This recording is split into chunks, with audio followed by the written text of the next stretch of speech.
Kia ora, and welcome to the Upper Hutt City Libraries podcast, where we have a look behind the scenes at your library and we see what your librarians get up to every day. So in a second, I'm going to go grab Wendy, and I think it's going to be a fun one.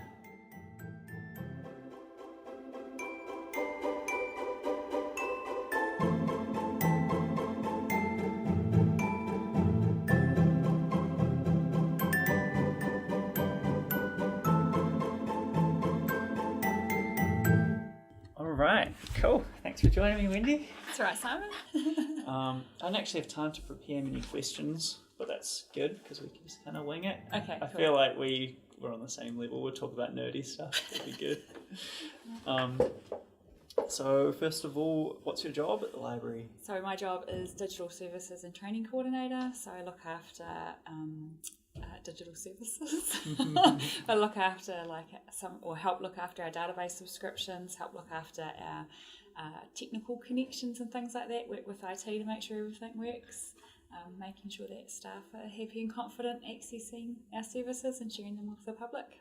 Yeah, cool. So that's actually, I can't really express how big of a job that is. I mean, a lot of people don't realise how connected the library is and how many service we offer. Yeah. I mean, so how many, I feel like on a given day you interact with heaps of other service providers that, you know, who are you dealing with? Yeah, so talking about like Overdrive and Wheelers for our ebooks. We have EBSCO databases, we have Kortui, who are our library management system providers. Spend lots of time dealing with them. AP&K, who look after all of our public computers. Obviously IT. Yeah. And so that's both our in-house IT and our external IT provider. It's lots of fun. All of our self-issue machines have got they are managed, or their support desk is in Melbourne, so making sure that you're ringing them at the right time when they're not having their tea breaks when you're having your lunch and things like that. Yeah, nice. And so, I mean, how many days do we go until an update breaks something, and you know, across the board? What I can tell you that I'm really looking forward to us moving back into the library and having all of our stuff in one place. And that's one of my things I have to do this week, is log a job saying to Effie, who look after all our RFID kiosks, saying, hey, we're going to be moving back, you can probably expect a phone call from me in about 2 weeks, because I have to update some stuff, which I can handle it most of the time, but every now and then something goes a little bit awry. I mean, it's a lot of different things to have a grasp on. Yeah. And I mean, now we've got the Chromebooks as well, so I guess we don't deal with Google. No. Kortui does. Yeah. Or AP&K do. AP&K does. Yeah. See, I don't even know. And it's been a real big learning curve for everyone involved, but from our perspective, people have just jumped into it. They've just got on with it. They just need a device to do their stuff on, really. Yeah, and we can be kind of proud. Like we're making it easier for later. Like we're early. Yeah. On that. Yeah. Absolutely. Yeah. So how did you start in the library? So I started in August 1999. I was a customer service assistant, and so my 40 hours was 20 hours customer service and then 20 hours helping out other teams. So I helped out the reference team, which doesn't exist anymore. I helped out in outreach. I went out on the bus. I helped out in technical services as well. So I really got to do a bit of everything. And I still like doing a bit of everything. So sometimes it's hard just having one thing to focus on, but I never really get to focus on it anyway. Oh, that's good. Shame.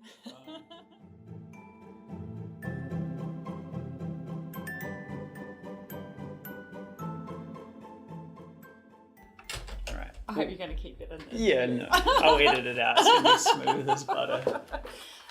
So when I started, that was what I was employed to do, and I really liked it. We're in quite a different building. There was one internet public PC, one PC that had a tower of CD-ROMs. And I think I ended up helping look after some of that too. And it was just when you think about it back then, you think, oh my God. Yeah, I was going to ask about that though, because I mean, so what? One computer with internet? Yeah. But was it incredibly popular, or did people not? So people didn't really know, or there wasn't much they could do. I just don't remember it being very popular. Yeah. But then we went from 1 to 2, I think, and then we went from 2 to 4, and then we had 10. And then we've gone up to 24 as being the maximum that we've had, and then we've come back down a little bit again as people's needs have changed. Yeah, they're on their phones and stuff. Stuff. Yeah, they absolutely are. So I mean, Wi-Fi is probably the not semi-interesting fact here. Yeah. Our Wi-Fi usage is actually decreased, but that's because data plans are more freely available, and people just stay on their data. And there are some people. Say for instance Wendy, who was away on holiday last month and used up all of her data a couple of days into her holiday, was like, oh my God, where's the free Wi-Fi? But now people have got data as part of their plan, and for some people like 1 gig of data is heaps. For me, I would eat that up in a couple of days. My child ate 2 gigs of data that we bought extra while we were on holiday playing an online game. We're like, you're not allowed to play any more online games on holiday. I guess it's all relative with what people are doing, but So were you always, do you use the library a lot? As a kid, I definitely used the library. I remember the children's library, and I remember coming to children's programs, making puzzles. For some reason, that's something that sticks in my head. We would whatever the program was, we would find a picture and like glue it on cardboard and then cut out the shapes and like make our own little puzzles and stuff like that. That's cool, stuff I remember taking out cassettes at the library, and I broke a Crowded House cassette cover, and I was just mortified. I was awful. You broke that cassette key. Oh man, I can't believe I'm still allowed to use the library. But and I used to use the mobile bus. So the mobile bus used to come down Sheridan Crest, and I would walk down to there's a dairy on the corner, go to the dairy, and see Alice on the mobile bus, and used to spend lots of time talking to them and taking books off the bus and stuff like that. Oh, man, I didn't know we had cassettes. Robin told me about VHS. We still had, so when I started we had VHS, and I remember maybe about 10, 12 years into it we decided to pull the collection. It was pretty heartbreaking. But there's a few happy people filling up their shelves. Oh, absolutely. At the time, probably. Absolutely, yeah. So, do you think we offer enough in terms of a library and tech? Are we meeting people's needs, or is there still lots we could be doing? I think that there's probably more that we could be doing. I think that, but I don't quite know how to do it. I find it really hard to get to people. And I think that's possibly the type of person I am. I sort of sit back and wait for stuff to come. But there's been a huge uptake in ebooks. I think we're up 50% this month on ebook stats, and that include magazines as well. Press Reader is huge. I've just been doing the stats for them, and we've had 3,000 accesses of magazines and newspapers on Press Reader. I'm like, that's really awesome. So we don't quite know why that is. I just think more and more people just sort of they just sort of pick it up if they know a friend that's doing it, or they hear about it, or they really desperately want that book. So it's really great to see. We had a few issues in December, the beginning of January, because Press Reader changed some of the authentication methods, and that's kind of thrown it up for a few users. So that's been a bit of a pain, but you just have to deal with those as they come, and it's like, oh no, try this, and then you never hear from them again, and they're in. Because if they weren't, they'd come back. You only really hear from people if they're having trouble. Oh, actually, let's so Press Reader is our digital newspaper. So digital newspapers all over the world. So obviously in New Zealand, Dominion Post is our most read newspaper. I feel really, wasn't even prepared for this interview, but I just noticed that 598 issues for the last month went out. So there's 31 issues a day. I can't do maths. I don't know. Don't put me in this position. We'll edit but it anyway, out as well. I was real happy with that. And obviously it means people can read newspapers around the world in their own language. So that's really great. You can select it by language and stuff like that. And with obviously with there's magazines as well. Yeah. Thousands and thousands of Yeah, magazines. I mean- Again, you can read them in your own language, or if you just like the English gossip rags, Yeah, you can read all of those I was just as about well. to say that when I looked on it, I was like, man, gossip magazines from Yeah. all over the world, But there's the like whole range. bridal magazines, there's car magazines, there's sports ones, there's in New Zealand ones like Listener and Metro and things like that. And the thing is lots of those magazine subscriptions, the paper copies are actually they're still quite expensive. And I do know that there are customers that use both. Oh, yeah, that's... They still love the tactile feel of a magazine, but also for some magazines, they're actually quite happy to flip through them online. So, yeah. Well, it's cool to hear that it's been growing, because I always think we should be getting it out there more, but advertising is really expensive. Yeah. Like, reaching people is really expensive. Yeah. And libraries haven't quite adjusted. Yeah. Like, in the past, when you started, it would have been enough to just have them. And then people would have been like, oh, they'd come to it, and now, unless you make them feel like they want it, they just don't. I think I remember when ebooks came in, and we did a talk in the library, and one customer I remember was like, "Oh, only 5 books. Oh, there's no way I'd only take out 5 books. I want to be able to take out more." But the thing with like ebooks and digital magazines and stuff is you can go and look at them whenever, and you can now take out 10 ebooks at a time. But it's because we're part of a shared group. But you don't need to stockpile a pile of books like you would if you were coming to the library. You can just dip in and out as you go. And again, as internet connections have changed, I think the way people have accessed them has changed as well. So, do you see us moving anywhere quite radically different in the next 10 years with technology-wise? I always wonder about streaming. And accessing those services, but things like Netflix and some of those lesser ones like Lightbox and Neon, they've got quite a stranglehold, and they cost like $11. Yeah, they're cheap as. But you've got to have internet connections to do it. So I do wonder where that comes in. I wonder whether or not we're going to loan out internet. So I think some libraries do it already. You basically have like a mobile SIM. And someone can borrow the internet for a week, 2 weeks, or whatever. That's pretty cool. And whether or not it costs, don't know. I love the idea of us being able to lend out things, but it's been quite a contentious issue when we've talked about it, because it's, if we lend out this one thing, why aren't we lending out this other thing? And can't people just go to Briscoe's or Mitre 10 or whatever to buy it? And it's like, well, this is the whole point of it, is no, they can't, and it needs to be something that is of value. I love the idea, like from a sustainability point of view, that some libraries are doing things like heat sensors and things like that, so people can see where their gaps are. Like, I think that that's really worthwhile, and actually there's huge tie-ins with other things that council are doing or community groups are doing. So I think that we really have to look at it that way. I mean, I love that kind of stuff, and Wellington has a good tool library and electronics as well. I'm not sure, but I do. Before I started here, I would have said, "Oh, just put them in," but now I realise it's not just about the budget; it's about the space. It's about letting people know about it, and it's about your customers as well. Yeah. And I was about to say, and the feedback. And we do listen to what people want. And if people start complaining, you are. It's always a can of worms. If you're, oh my god, everything's a can of worms at libraries. So I mean, sometimes you get rewarded for doing something new. Sometimes you don't. Do you want to take that risk? I don't know. I feel like there's heaps of alignment with stuff like the men's shed and the toy library. We're all kind of doing the same things. We're all trying to share resources or whatever.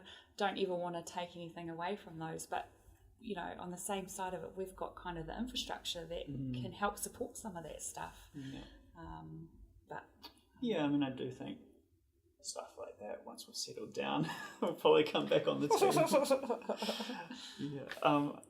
So, I mean, well, our budget in particular... Oh, man, this phone. Who is it now? Oh, it's Sue from downstairs. Oh.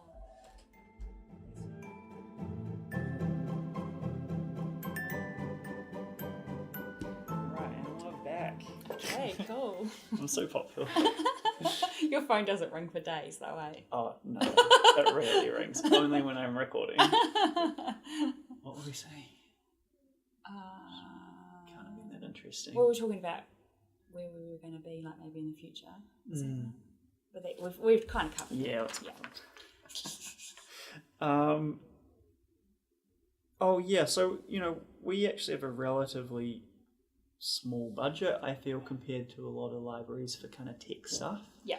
I mean, do you think we need a lot of money to do what we should be doing, or can we do it, on a budget?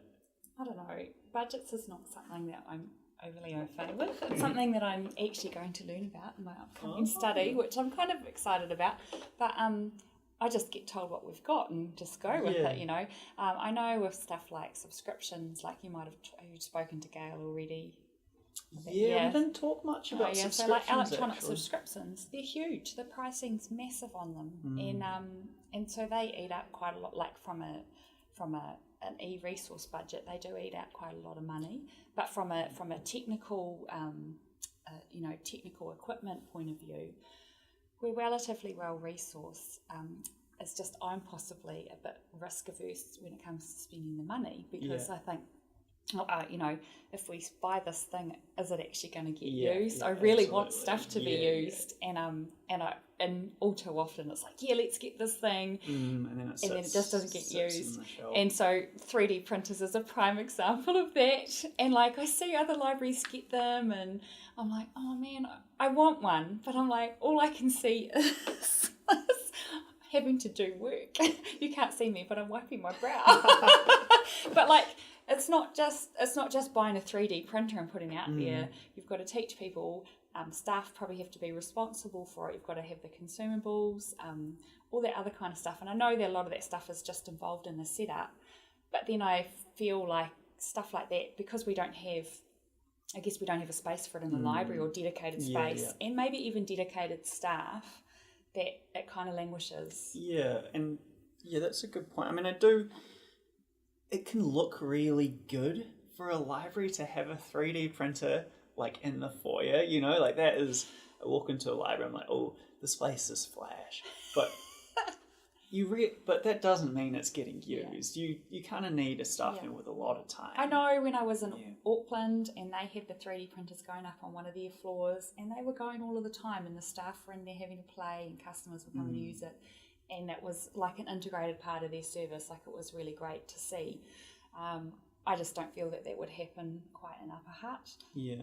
And there's still lots of stuff. Like, I remember going to visit some guys in town who have 3D printers, and they were like, well, sometimes we get designs and we actually have to completely redo them because they've been done in the wrong format and stuff like that. So, and that's not our job. This is more of I think for a 3D printer being in a library, it's definitely around exposure, so people knowing that this stuff is around. And if they had little bits and pieces, they could come in and do it. They could borrow a Chromebook, they can make their own design, and then they can upload it or do it wirelessly or whatever.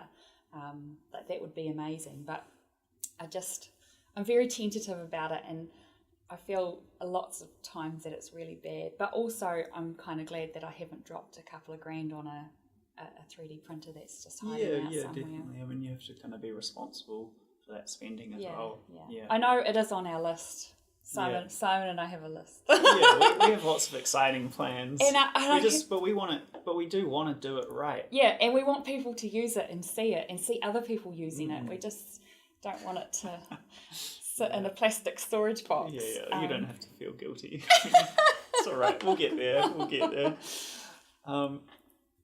So actually, you mentioned subscriptions. So I'm not sure if people will know what that is. Oh, so things like Encyclopedia Britannica. There's an online database subscription you can get for that. We also subscribe to EBSCO, which is a whole heap of like articles, and I think encyclopedia type entries that people can be used for homework and reference and stuff like that. And so we only subscribe to those three key EBSCO, I've got two sides of it. So there's a New Zealand bit, New Zealand, Australia bit, and then sort of a worldwide bit. But so we only subscribe to those, and we have subscribed to a lot before. But every year the price goes up on one, and you're like, what one are we going to drop? Yeah. And like we know that like Press Reader, Ancestry,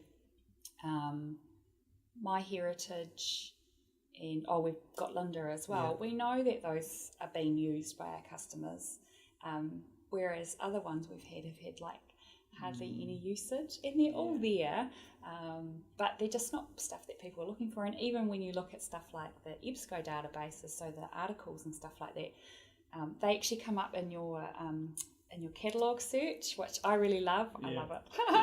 I know not everyone does, and they've changed some ways they do it, but the way that people need to access that stuff, like, so all the schools should have access to those databases, so kids could be doing that stuff at school, or getting their school librarians to help them find that stuff. If you're doing tertiary education, most of those tertiary providers have got them. I know going through Open Polytech, it's like, holy crap, which one do I choose? So, all of that stuff is there.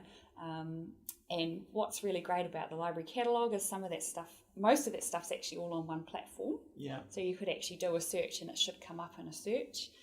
Whereas if you're at Open Polytech, you're actually having to choose which database to go in. Yeah. So, it's a positive for our customers that they're actually only having to go into one place to find that stuff. But like we're talking about, it's really expensive. We don't have to do anything in the way of maintenance, so I guess that's why we pay so much money. We just pay for it and get the resources, or our customers get the resources just like that. Yeah.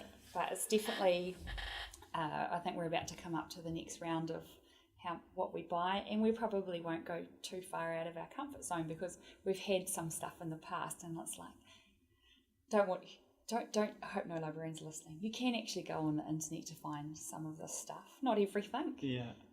But with the EBSCO databases, they're quite good. But some of the other stuff, it's like, Yeah, and that, not everybody uses those, but I think, providing access to that kind of level of education. Yeah. And for people who are studying out at Upper Hutt, it's just so valuable. Oh, absolutely. I love Encyclopedia Britannica. I make my kids use it all the time. But, that's got different levels of Mom, it's on Wikipedia. Yes, it is, son. But you can use this to check that, and that's great, because it's got the 3 different levels. So my 10-year-old can look at one, my 13-year-old can look at the other, and then if I wanted to do more reading, I could look at the next one. And I have used it when I've been looking for other bits and pieces. I'm like, I know where it'll be on Encyclopedia Britannica. But Cool. Yeah, it's funny that we ended up talking about budget a little bit, actually, because I didn't with the others. Yeah. But that's because I don't really have a vested in, Oh yeah, and you pick me, who actually doesn't know jack about it. Yeah, but I guess it's just interesting. Yeah. Everything the library does, we're always thinking about the budget. Well, obviously, everyone is. Yeah, obviously, like the biggest expenses. I think one of the biggest expenses might be staffing and building and maintenance. But you need to have all of that to have everything else, and then there's obviously the physical collection, because that's like our. Yeah. That's like our storefront, isn't it? Yeah. We need to have that there. Yeah. It's a library. Yeah. So I've been getting the sense in Upper Hutt that I wasn't aware of, that I think a lot of people are unaware of, that there seems to be a massive digital divide happening. Like our heavy computer users. I've had friends say, why are libraries even there? Everything's on the internet. Get off the internet. And then now I'll say, if everything's on the internet, how bad is it if you don't have the internet? It's terrible. Yeah. So I had started to do some little bit of research on that for a thing late last year, but I didn't get too far. But it's definitely, there's kids who don't have devices, families who don't have internet connections, families who don't have anything at home for their kids to be on.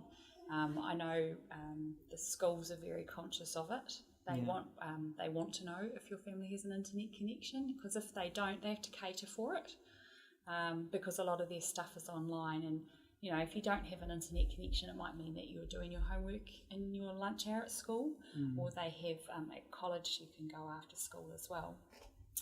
In the classrooms, I think I remember talking to someone at one of the schools, and there was one kid in their class who didn't have a device, and that's just their family weren't interested in it. You know, the kid was quite clever. You know, you don't need the internet to be clever, as much as my son thinks you do. But you know, it's like another learning aid. There's still ways to find stuff, but more and more stuff is only available online. So from a government service perspective, they've got a target that 70% of transactions will be online. And how does that affect people who need to do stuff? So we downstairs, they'll be helping people fill out forms for Ministry of Social Development, through IRD, a lot of your banking stuff. Like, we don't help too much with that. The banks are really great helping with people with stuff like that. But that Ministry of Social Development stuff, IRD stuff, you can't get in to those places to get someone to help you. And sometimes English isn't a strong suit, so you're having to go through that stuff. The passport stuff, they need to print forms. And if you don't have so you might have internet at home, but guess what? You don't have a printer. So you might come to see us, or you might go to Warehouse Stationery. So there's different layers of the digital divide. Actually, Internet New Zealand put out a really interesting report on that, and they actually said it does really affect young people. They're all expected to know how to do all this stuff. And they interviewed people, I think they interviewed people in Auckland, Wellington, Westport, and I think maybe Dunedin, or another little township up north. And I thought it was really interesting, some of the stuff that came out of it. And libraries weren't even on their radar, some of these people, for a place to come. And it's like, come and see us. We can help you most of the time. And if we can't help you here and here, we can make sure that we put you on to the right people. I think that's the important thing. And if we can't help, Citizens Advice Bureau often can help. But in some of those smaller townships, you know, the library is the only place. There's no Citizens Advice Bureau or no Warehouse Stationery or whatever. You know, some of those services are only open for so many hours a day or a week. But the library's actually open quite a lot. And I think a lot of those smaller places, from what I've seen, they have quite big tentacles out into their community, which is really lovely to see. But in Upper Hutt, it's not quite the same. I mean, Upper Hutt's got kind of a unique makeup with the people who live very diverse, but also a lot of commuters, you know, big mix of people. I mean, Spark Jump seems to be a really great offering.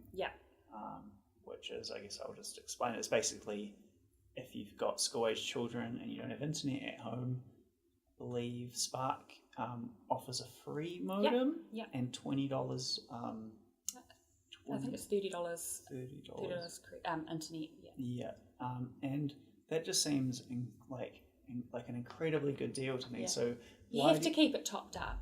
So you but it's like $10 a month is the minimum you have to put on, and it's no contract or anything. Like so you that. can stop it whenever you want. So why does everyone not have that? So I think some of that is definitely publicity and getting into the places. I've got that on my to-do list as a biggie for the year. That's actually my job. No, I'm sweating. No. Because so this is one of those things, and everyone understands workplace politics, and you're never sure sort of who's supposed to sort of take on what, and I want to kind of run out and do stuff, but then I'm like, oh no, that's actually someone else's job. It is my project, but there are people who have connections, and it's like it should really be going out through them, you know, one person. But actually, when I come back, and I think once we're in the library, I'm actually going to just say, I'm actually going to just do it, because there are people who need it. The people who, you know, the first people that found out about it, it was great when we first advertised it. We had people hearing in to come in and get it, and they were like, oh yeah, no, my family in Masterton are using it. Masterton are amazing. They've got an amazing setup over there around Spark Jump, and a really great ethos about how to get people to do it, and they go out to people. So we were originally doing the classes, but actually one-on-one's heaps better, and I've got lots of time, but I'll do it either way. I just want people to have it, I guess. Definitely. So that's definitely on my I actually have on my to-do list, it says biggies, and it's got Spark Jump in. I guess I have my own kind of theory on why people don't do that, and it's the same again, it's hard to get the word out. That kind of family who doesn't have the internet, I mean, that's generalising. A lot of them probably do use the library, but a lot of them will have absolutely no interest in the library. They also won't will be rightfully skeptical of something that is free. You know. Yeah. Like, well, so and the people that I've, people that I have given it to have just been like, oh, this is just amazing. We've had to cancel our internet connection because I lost my job. We just haven't been able to get internet where we are. I don't know how to use the internet, but I know that my kids do. So I'm going to go home and plug this in and get them set up. Yeah, that's the way. And I will learn too eventually. But the kids will know how to do it. I know. And the thing is all these families have devices, but they just don't have. They've got data, like a really small data connection for the month or whatever. I'm definitely keen to push it a bit more. I went to a talk late last year and I came back really, really enthused, and I sent myself all these notes, and I was like, but then obviously with the situation we're in as well, it makes it difficult, and it'd be great to be able to say, come to 844 Ferguson Drive to get it. Don't come to level 6 or maybe level 1, because that has happened. So I mean that's pretty much it with questions that I had. Is there anything that you think that you do that people would be interested to hear about that maybe even I don't know, that you're up to behind the scenes? Nah. I wear everything on my sleeve. One of the big jobs that I do is the statistics, circulating all the statistics and giving them to the bosses for the month, and it's both awful and awesome, because I get to see all those trends and stuff like that, and it can be a bit boring sometimes, but it's so important though. I mean, I've had a few times where I felt like, especially after maybe some negative feedback, some comments on Facebook, where I'm like, oh man, maybe we haven't been doing that properly, and I can just look at the statistics. It's really good. You can see we have all that data. Oh, absolutely. And it goes back years and years and years and years and years. I've had to pull some stuff for like door counts and things, and go back to like 2002. Just like, oh my god. I don't think I've been doing it for that long, but it's quite possible I have. I think you I know someone else used to do it before, and I took over. And they had it all pretty set up, and then I did like an Excel course through my study, and I changed some things. I was like, yay, look at me. One thing that I am about to start doing, I hope, is the graduate certificate through Open Polytech in library leadership. So I'm really excited about that. Budgeting apparently is in the second paper. Cool. So Gail's about to start that one, so as much as I go, oh, budgets, it's probably good for me to know that after 20 years you feel like you should know something, especially working in the back office like I do. Yeah, I mean, but that's also your manager can worry about that. Yeah, really. absolutely. You just like to know things. Who doesn't like to know things? And I think I used to know a lot more, and as I have sort of slid sideways away from things, I do feel like I know less and less, but I do know quite. You pick up other things, Oh, yeah. So we've got some questions from people for Oh, yeah. all the librarians. So Yeah. this one's, what would your perfect library look like if you had unlimited funds? Lots of nice chairs and windows. Do I get to move the sun all the time as well? Yeah, why not? Unlimited funds. Unlimited. Okay. Yeah, come on, Maui, we've got some work to do. I would love, lots of nice like reading spaces. I would have nice tidy shelves. Yeah. I'd have very, very proud staff that was so keen to keep the library tidy and help customers any way they could. I would have things that people could borrow, probably. Yeah. I'd have a really good historical romance collection. I see. I mean, so that's kind of what Gail was talking about actually as well. Except so more staff, for sure. More staff and a lot of funding for training. Yeah. And I mean, our staff are very stretched, basically. Yeah. I had a friend recently who said, I know someone's looking for work and they're really quiet. Oh, I don't like to deal with people, but he likes books. He should work at the library, and I'm like, I mean, definitely should aim for that, but the amount of things that you're going to have to do and help with, tech and with the spaces and running programs. So it's quite, it's very hard. I understand it, and one of the reasons that I do this job is that I do love books, but you never say that in an interview. That's not what you start out with. Why do you want to work in a library? I just love books. I think I could sit around and read all day. When was the last time you said... Oh, actually, I'm not going to tell you. No, I'm not going to ask that question because it was last night for me. when you sat around and read? Sat around and read a book. Every day on the train? No, but at work, getting paid for it. Oh, right. No. Because that's the stereotype, is that if you work in a library, that's what you do all day. Oh, man, sit around, read books, be quiet. I would love that. On the weekend, someone goes, you guys need to pretend like you're in a library. And I just turned around and said, oi, libraries aren't quiet. And they were like, shh, you're messing with my argument.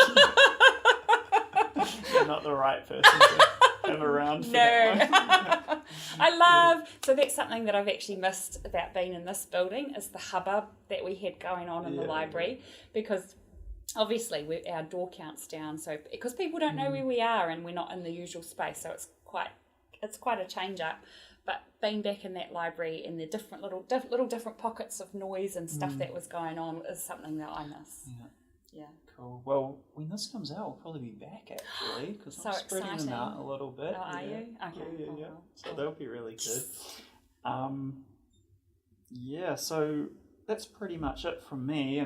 But if anybody has questions, just give us a comment or get in touch. And if you've got questions for Wendy, she does. You can ask Simon questions too.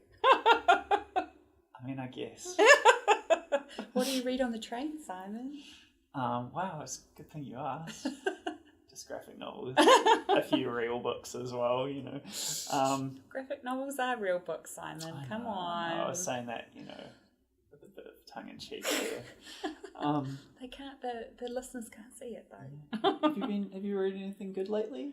Good historical? Oh my romances? gosh, no! I've just finished The Naturalist by Tom Conroy, and Naturalist, because I keep saying naturist, but that's like a different book. Yeah. And it was about Ernest Diefenbach, he's Dr. Ernest Diefenbach, who came from Germany through London to New Zealand in the 1830s. And I just absolutely loved it. It was a fiction based on fact, and I just haven't been able to stop talking about it. Oh, true. And because I think they met Tarat Praha, and so that's what I was reading last night, was a book on Tarat Praha, a picture book. I saw that on your desk, actually. Yeah. I was like, how do you make a picture book about Tarat Praha? But, they did a good job. They didn't talk about him killing hordes and hordes of people. So, that's nice. But he is really amazing, and actually dovetailed with another book that I'd read where they talked about like a couple of years beforehand, he'd gone down to Christchurch to Akaroa and done some not nice things. He hadn't quite commandeered a British ship, but he really did. And that ship got mentioned, and I was like, oh, I know about that. Nice. But I really loved it. I really love all that stuff, and I'm a bit of a geek about it, and I've got a bit of a thirst for it at the moment. So New Zealand historical fiction is actually my favourite, and then romantic historical fiction. Oh man, we totally need more librarians' choice stickers on both those subjects. I just read Tina Makareti's The Imaginary Lives of James Poniki, and I think that there was some stuff going on in there as well, with how he got to where he was, and it had a bit of a twist in it I wasn't expecting, and so I'm reading it and I'm like, hey, what? Kept reading like it was a really great story. Really enjoyed it. So nice. Cool. Thanks so much for joining me, Wendy. It's cool. Thanks for having me, Simon. Cool. I don't even think I need to cut anything you said. Just the phone calls. Just the phone call. Although they're quite funny.